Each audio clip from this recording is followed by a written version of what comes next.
That's perfect.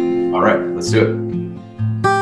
All right, well, thank you once again for joining me here at Pastor's Positive Mental Health Institute. It's been a while, so I'm looking forward to talking to Pastor Phil Phifer here. It's interesting because he and I both actually just moved recently to new churches, which is some of the reason for the break that I've had. You haven't had an episode since November, and so I'm excited about getting many lined up. I have many people that we're going to be interviewing over the next several weeks and months, and so just to hopefully enrich the church and to build one another up in love so that the church will flourish. Again, please like, share, and subscribe. And if you have any questions, feel free to put it in the comments below. Reach out to me at kirk@ppmhi.org. Enough from me. Before we get into your church and where you're at currently, Phil, thank you first of all for being here. And then if you would just take a minute, kind of introduce yourself and kind of talk about you have a very interesting journey to be an LCMS pastor, but kind of talk about your journey into being led and called into the ministry, if you would, please. Sure. My name is Phil Phifer. I'm currently serving at Peace Lutheran Church in Groves, Texas, and I've been in the Lutheran Church for about 28 years.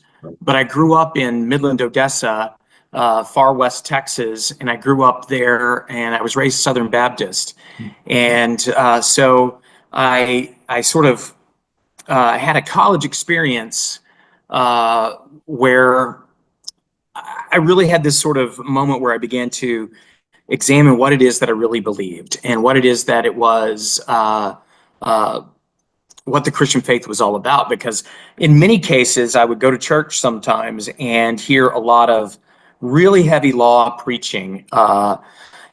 And in fact, I was working at a church as a youth director, and I remember the pastor telling me that he would preach this almost every Sunday. You have a form of godliness, but you deny its power. And, after a while, you're like, okay, am I really a Christian? Or is this really what it's all about? Because it was very much kind of, calling into question your faith almost every Sunday, calling into question, did you really make that decision, that walk or whatever? And now you really got to get serious. And so I would leave many times church feeling worse when I left than when I got there. And so, I'm a young college guy, living the young college guy life. And I probably needed to, think about a little bit more heavily about my faith, but I really felt as though if this is the Christian faith, then I'm feeling worse, then I don't need it at all. And so my family, who had become Lutheran before that, really encouraged me to go and visit a Lutheran church. And so I did, and I visited a Lutheran church in Houston, and not knowing the alphabet soup of Lutheranism, it ended up being a Lutheran church that was in the ELCA. And this was many years ago, before I think maybe some of the crazy stuff was going on. Right. But I just remember being in that congregation and hearing for the first time someone say to me, your sins are forgiven. And it really just pronouncement of grace, that pronouncement of forgiveness really shook me. It wasn't because, somebody is pronounced, the bad typical kind of somebody coming over from a Baptist or non-denominational thing. Somebody's saying that they can forgive me my sins. No, for me, it was somebody actually assuring and proclaiming to me forgiveness. Mm-hmm. And so I really began to look at what it was that I believed. And so I got this book that, I had to study while I was at Houston Baptist University. It's now Houston Christian University. But so I got the book that they kind of really encourage you to read, which is The Baptist Faith and Message. And I had a small catechism, and then I kind of looked up, well, what is the book for Lutherans? And it was in the library, they had the Book of Concord. So I started looking at between the Book of Concord and the Baptist Faith and Message, and then one of the systematic theology books that they had. And I just really began to say, wow, the Lutherans are really focusing on grace and forgiveness. And wow, here's what the word says, here's what we believe. Whereas many times it was, okay, the Bible says this, and here's what reason says, or here's how we've reasoned this out. And that can't, and so for me, it was really just coming to this moment of experiencing that forgiveness and that grace. And so I began to make that change over and went home to my one summer in Odessa, Texas, and went to the Lutheran Church down the street from where we were living. And it was Redeemer Lutheran. And so it was Missouri Synod, and joined there. Mm-hmm. And began to get into the ministry there after I graduated St. Louis, and became a pastor.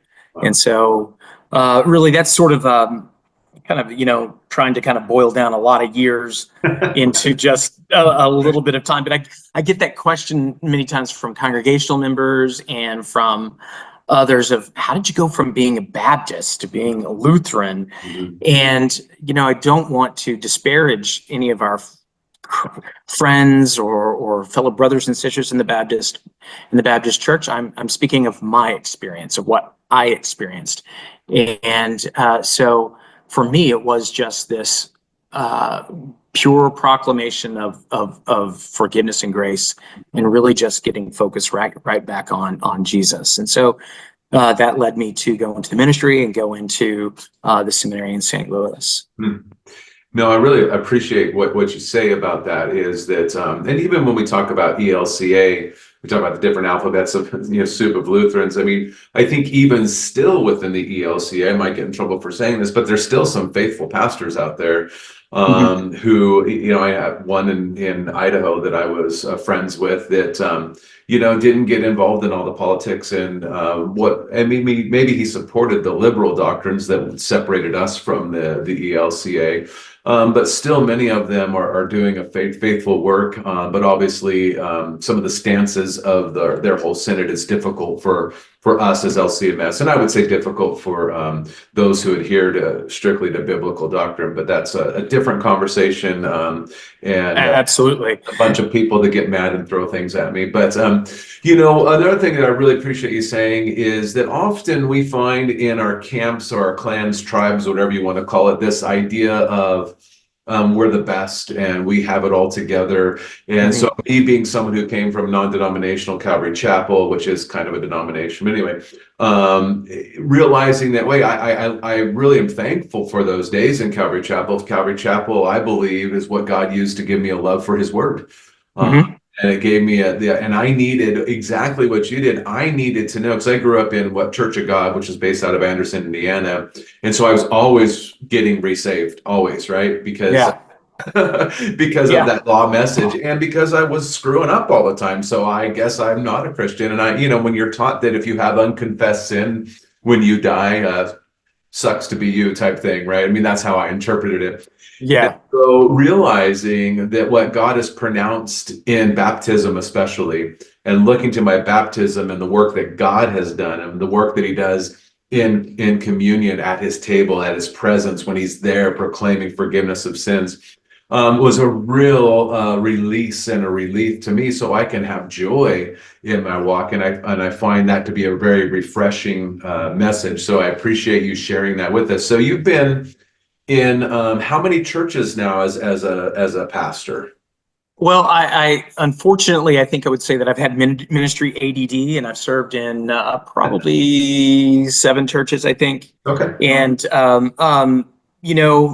it hasn't meant to be that. I think some of the unique personality quirks of myself that I've had to grow with and learn from, and that I'm challenged with. That I sometimes get a little bored, or I get, kind of the idea of the next kind of thing. And so that's been a challenge for me. But I have served in a number of churches, always with the focus of, let's get the word out. Let's get in the word and get the word out. Let's talk about Jesus, and let's help people to know, hey, let's share this good news and this great good news that I have. So I've served in Lampasas, Texas, and Corpus Christi. I served at 2 congregations in Indiana, and then I served in Pensacola, Florida, and then I served in Paw Paw and here. Now, I did have a brief journey after a time in Pensacola, just kind of a church blow up that happened there, and left and went and I served at a LCMC church in Alpena, Michigan, and came back after that to the Missouri Synod for just a number of reasons. A lot of it had to be with, I think personally, after some years of that being sense of personal vindication of saying, hey, look, I've grown a lot, learned from some mistakes, but just coming back to what I thought was best for me and my family. LCMC, great group of people, great group of churches, but I really felt like this is where I needed to be and where God was calling me. And another just sort of I went through after Pensacola just a lot of soul searching, a lot of growing. Went and got a master's degree in organizational leadership, and then went through just a lot of what the Townsend Institute does through Concordia Irvine, of just that idea of emotional intelligence, and a lot of looking at where I'm at and who I am. And then I did some personal coaching with a guy through the Townsend Institute, and just for a number of years, and that just really just a huge help to me of growing in just beginning to be emotionally intelligent, knowing who I am, and knowing my place really in kind of how God has built me to serve. And sometimes I guess some of my ministry ADD has been, hey, I'd really like to serve in this kind of thing. And then I find that's not my gift set. And I've sort of found where my gift set is.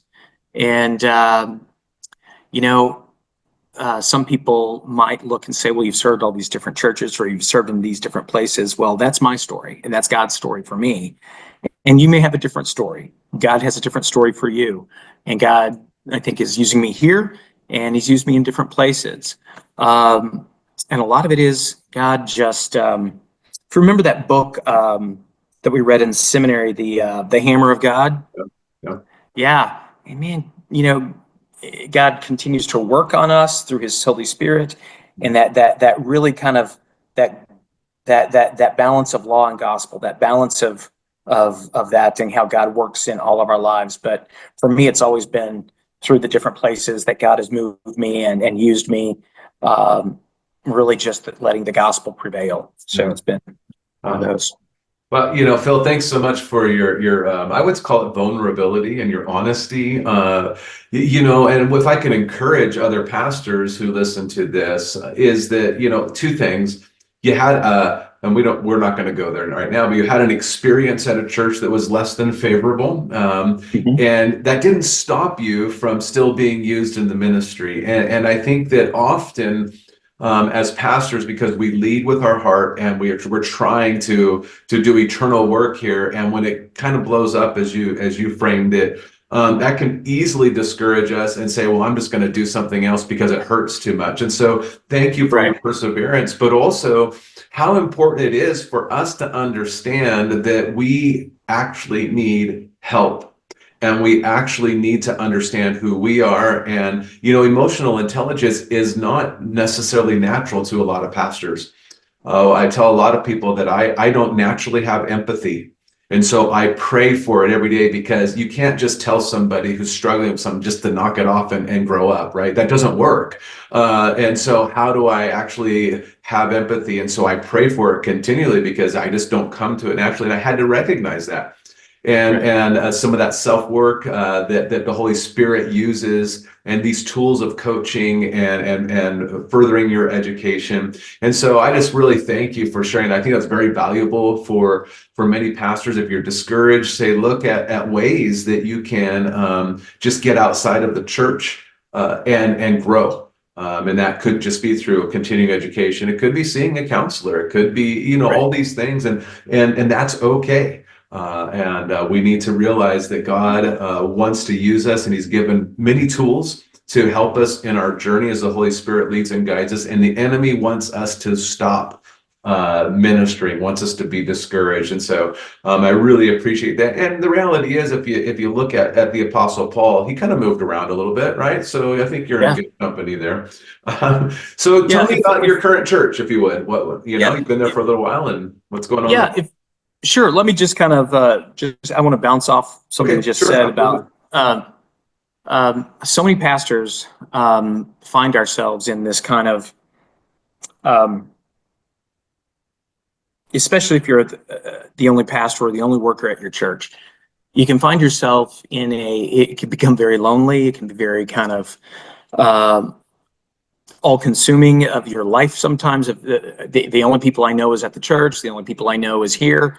And that becomes your life. And sometimes we find ourselves in situations in a congregation that we get ourselves too close to, and we need other people to help get us out of that. And so for me, it was the life coach that I worked with through the Townsend Institute, through the university, and then afterwards. And then, I'm not embarrassed to say that I speak to a counselor on a regular basis. I mean, maybe once a month or so. And here's why. I need somebody that I can just be honest to, and that I know that I have a counselor that's honest with me. And that can call me on, hey, is that really what's going on? Let's dive into that. And so just, if you're a pastor, whether it's our denomination or whatever denomination, don't be afraid to go and speak to a counselor. And, our districts have people, but you can find someone in your area that you can talk to. And you'll be surprised that if you can go in with the idea of, I want to learn what's going on in my head and in my heart, and have somebody walk with me through it, that it will help you in the long run. Because so many times in ministry, we end up with,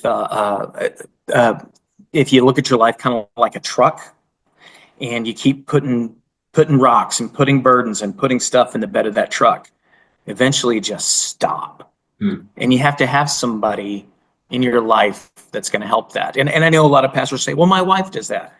My wife helps me with that too. But sometimes she gets tired of hearing it. Yeah.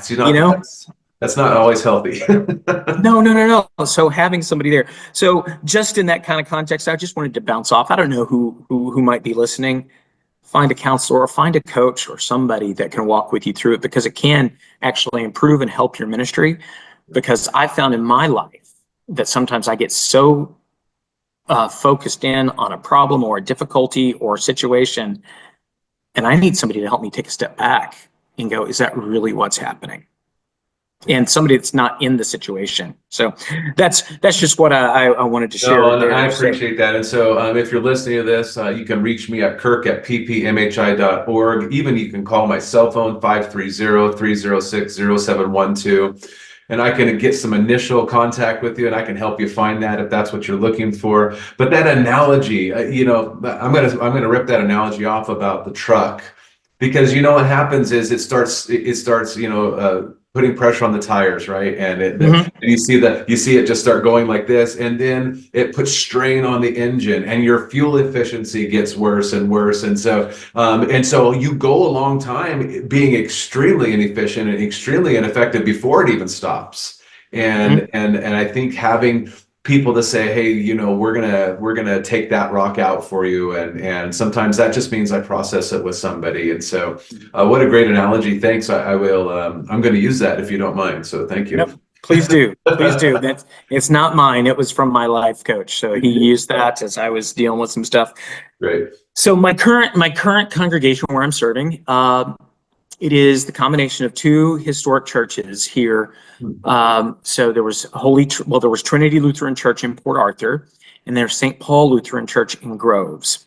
So both congregations came to the realization that they could not make it on their own, and especially the church Trinity in Port Arthur, because the community had changed so much around them that they were not effective in reaching their community and the age of the congregation, and then a 100-year-old building that they were having a hard time maintaining. Yeah. So the congregations, through the work of Pastor Timothy Dinger and the district, worked together to merge these congregations. And 3 years ago, they came together as Peace Lutheran Church in Groves. And so they were really kind of vacant, I think, for almost a year and a half, almost 2 years, looking for their next shepherd. And to their great benefit, they successfully merged the congregation and constitution and worship, and just trying to kind of merge the different some of the different traditions. They made it through the COVID years and successfully navigated that, not without some losses as far as St. Paul. They had a preschool that closed, and then of course the people from Trinity coming over here, the emotional loss of their building and their physical plant. But they have successfully navigated that, and so we are right now, just sort of now into really kind of into year 3, going into year 4, looking at, okay, this is who are we as a congregation, and what is the mission that God has given to us here, and how can we get to that mission? And so it's been a great opportunity and some great people that from just really, the great thing is just really committed people from both congregations coming together.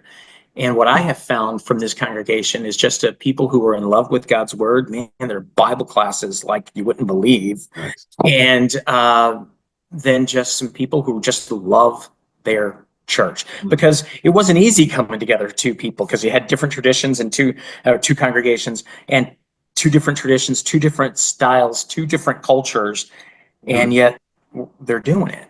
Yeah. And so it's been a really great thing. And I looked at this when I looked at this and I came to visit, and I was like, I'm not really sure.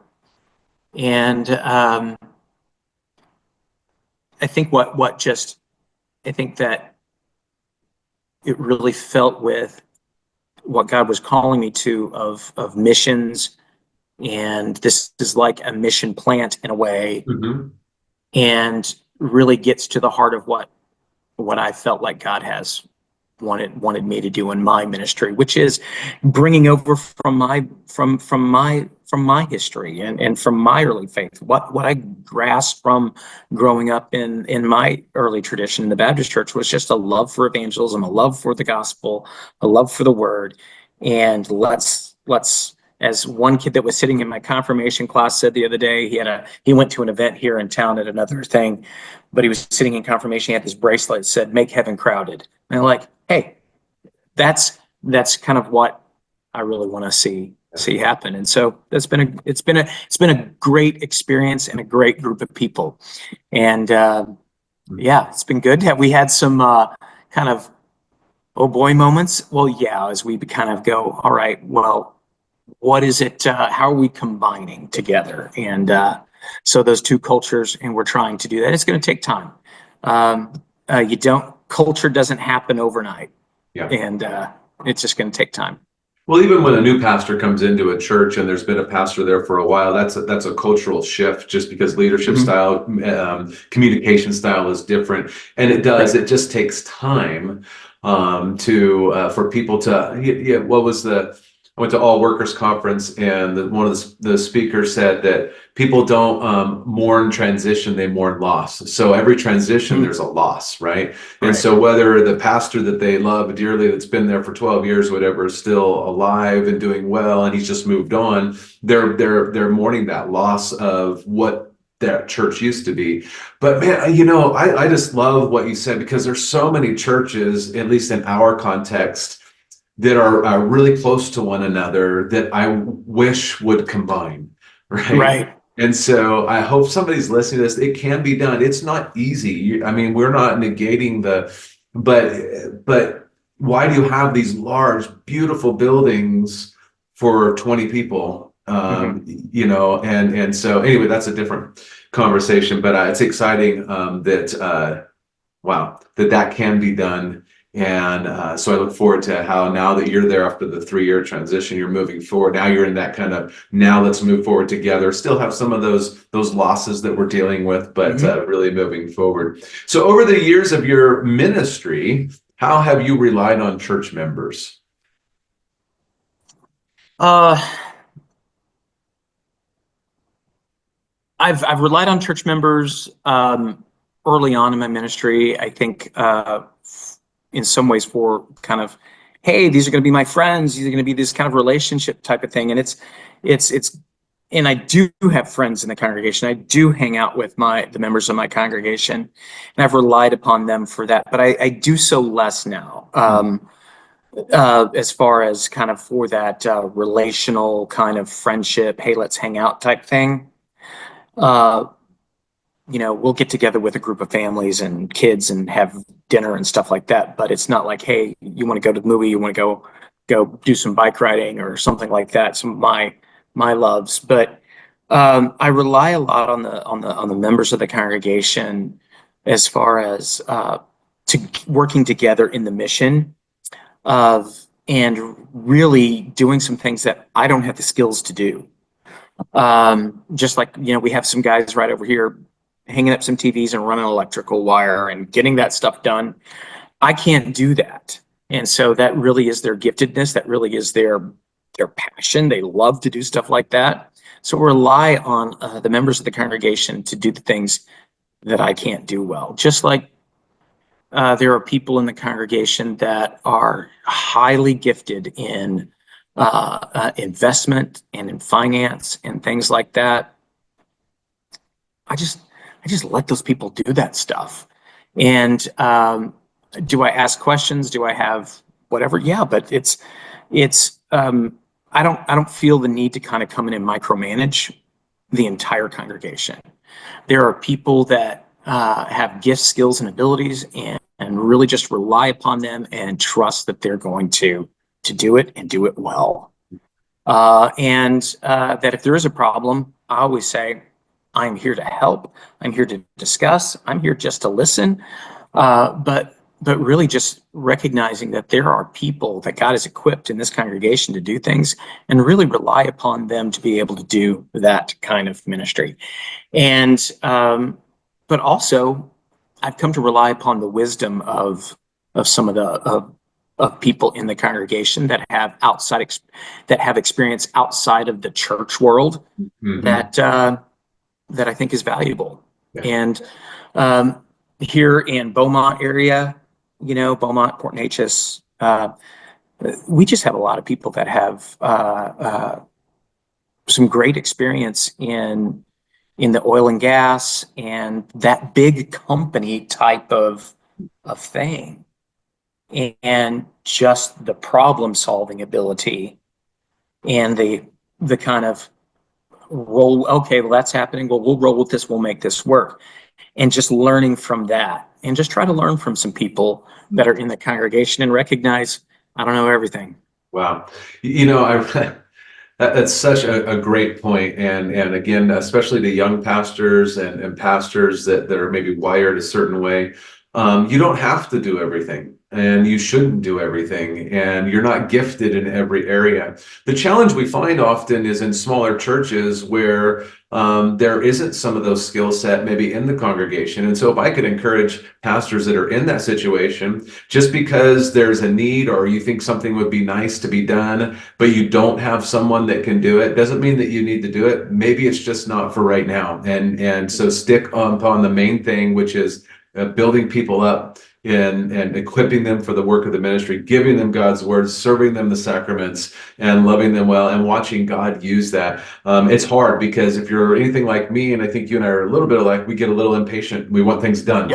Yeah. And but it's a great realization when you realize, you know what? If I try to do it, something will get done, but it won't get done correctly, at least for me. Like hanging TVs, I can bring the guys water and I can hold something, and Yeah. but they got to do everything else because it will Absolutely. not be straight if I'm trying to hang it. So not my skill set. Oh, absolutely. Yeah. So over the years in ministry, you've had some great experience. Can you tell me about a time where you felt built up in ministry? I really would say, there where I was built up in ministry has been those times, or I'm going to use an example from my previous church, Mhm. in which um, some elders really just encouraged and held me up as I uh, changed my focus a little bit of getting back to what was my strength and gifts. Because I found myself getting so involved in a number of the complexities of a large congregation. And, they said, Pastor, you're really good at the teaching and the loving people and the, getting groups of people together and small groups and that type of thing.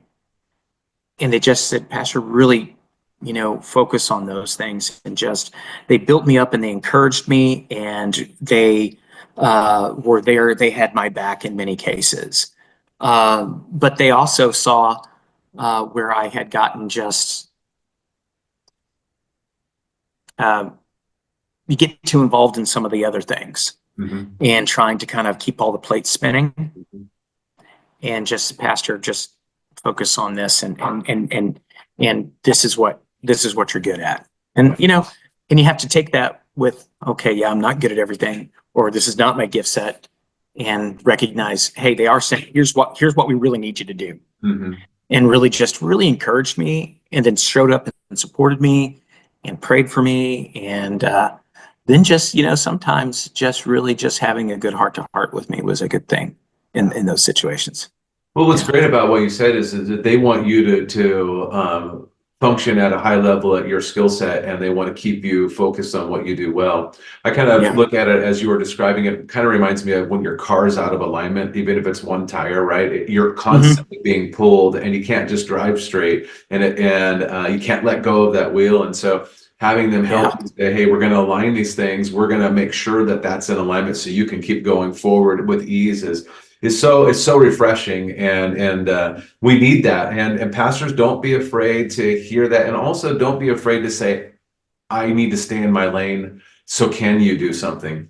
People will rise to the occasion. Elders are there for a reason, and Right. if it's a good elder board, and I think most of them are, they want you to be successful. Like when I got here in El Paso, one of the things that the head elder was telling us in the meeting was how the last pastor spent a lot of time working on stuff on graphics and the internet and the website. And he goes, and I kept telling him that's not his job. And he goes, so Kirk, we don't need you to do that. And I'm like, okay, that's fine. As long as we have someone doing it, I'm okay. Hmm. But it's really refreshing to go, I don't have to do that. Can I do it? Yeah, I won't do it well, but right. I won't Yeah. give it the attention that it needs and things like that. So over the years, what have you found to be, or what are the most challenging aspects of ministry?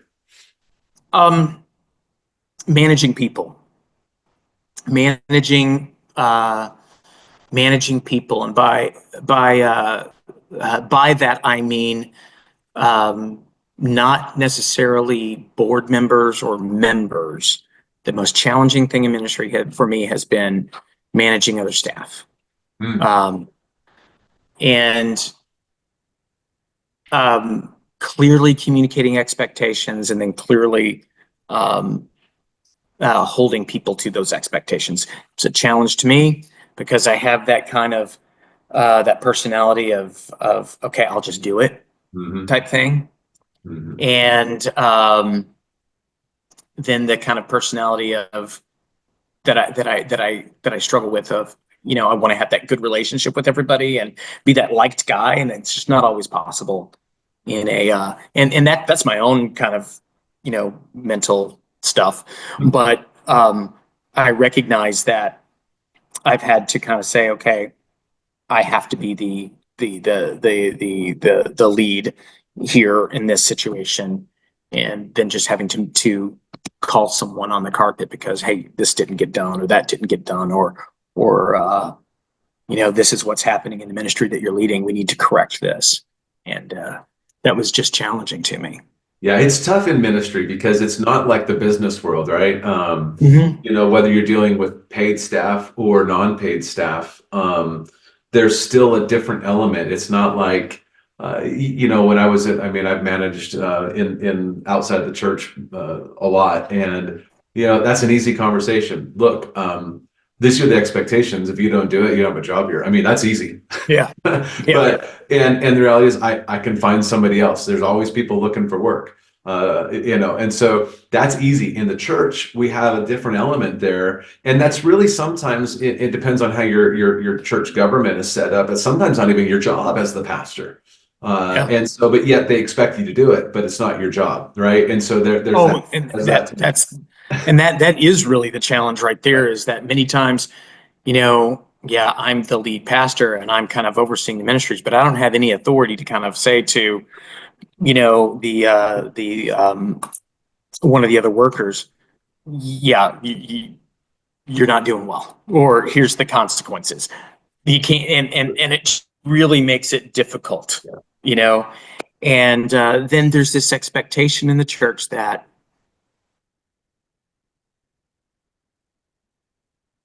you have to be nice about everything, and then then there's the accusation, well, you're just not being very loving. Well, okay, but there's still some requirements that need to take place. And that just became a challenge to me, and is a challenge to me. So I feel much better being my in the role that I'm at right now. We have a secretary and I would say a business manager, and we work everybody knows their job, everybody's clear on what they do, and there's just not a lot of problems. Yeah, that's good. Yeah. So, but I found that sometimes adding more staff and adding more complexity, I would wake up at night. And especially when it came to budget and pay and benefits, and in a tight budget situation, and having that feeling that I have livelihoods weighing on how I manage this really bothered me. And what's interesting is a couple of things on that. You're not loving them the way that they think that they need to be loved or that they want to be loved, right? It's that expectation that's not necessarily an accurate expectation or a fair expectation. But I think most pastors, if they were to be honest, have these moments where, and some more often than other, where they're like, at any moment, everything's going to implode, right? So you kind of share that, I'm working with budgets and with people's livelihood, and you can get overwhelmed to go, wait a second, what happens, right? If this happens, then all this happens, and it's not that we don't want to just discount those feelings, but it's really boils down to it. If I could have a lot of candor here, because I struggle with this too, so I'm throwing myself in. It's really our lack of trust in God. Yeah. and going, Oh, yeah. right, this Yeah. is God's ministry. It's not mine. Mhm. And we have to remind ourselves over and over and over again, these are God's people, not my people. And so when somebody is discontent or they say, I'm going to go to the other church or whatnot, Yeah. that's great. Was I faithful to them in the time that they were with me? And can they grow? Did I set them up in a place where they'll grow over there? And so we just have to really be, it's hard for us to do that. So tell me how one of your church members, has made you smile within the last 2 weeks.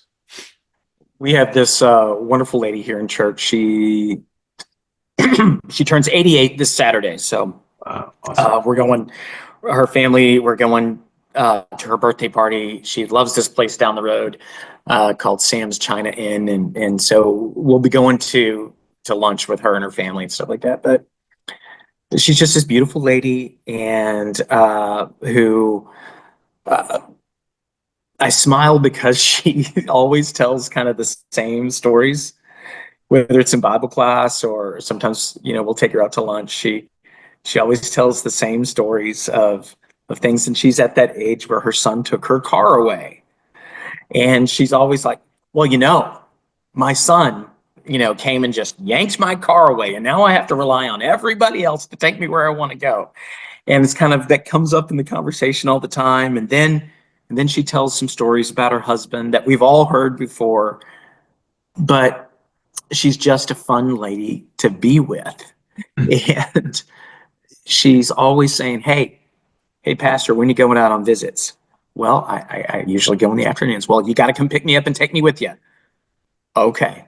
So we will take her to those visits, and, me and this other elder, we'll take her with us, and we'll go to this nursing home, and man, she's at the door faster than we are. Mm-hmm. And it's just because she loves to go out and visit people. She's just a fun person, and she's just fun to kind of see. Her life really revolves around the church community and the church people. And it's just fun to kind of, okay, here we're going to hear the story about her husband again or about this again. And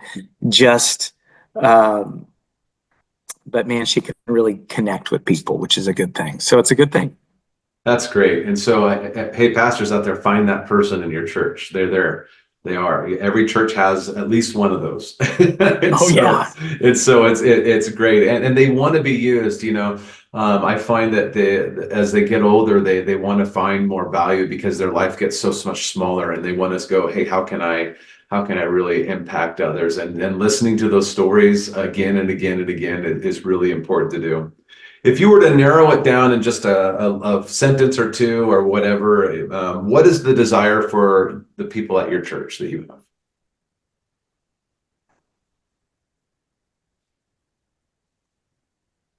My desire for the people at this church is that they really get their eyes on Jesus and start asking that question of, if Jesus had my life to live today, how would he live it?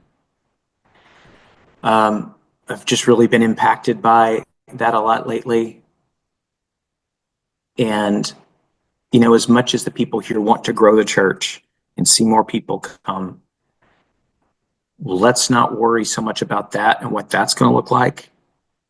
Let's just start talking and focusing on Jesus. Mm-hmm. That's what I want to see for this church, is them to begin to focus on Jesus, to know Jesus, to keep their eyes on him. And and I'm really talking about myself too. Yeah. Really just that for the congregation. That's good. Yeah. And the natural outflow of that will be church growth. If you look at studies, if you get people to really grow in Jesus, they can't help but share Jesus. Right. And so that's really good. Well, Phil, thank you so much. I hope this is not the last time we talk. I just enjoy conversing with you. And so now we're in the same state, although this is a very large state. It is. And El Paso, Rocky Mountain District, not the Texas District. I know. That's all right. This little piece. Anyway. I know, it's so weird. But, I've done work with the Southern District, so you can tell your district president I'm happy to help out anything that they need. So. Oh, yeah. Well, I'm in the Texas District. Yeah. Yeah, Yeah, but so the Southern District and then the Northwest District, they know me. So, that's awesome. I like to help out. So anyway, so if you like this podcast, please like, share, subscribe, share it with people. You can check me out at ppmhi.org, send a message to me, whatever. Phil, thank you again so much. Together we can grow one another up in love and help the church flourish.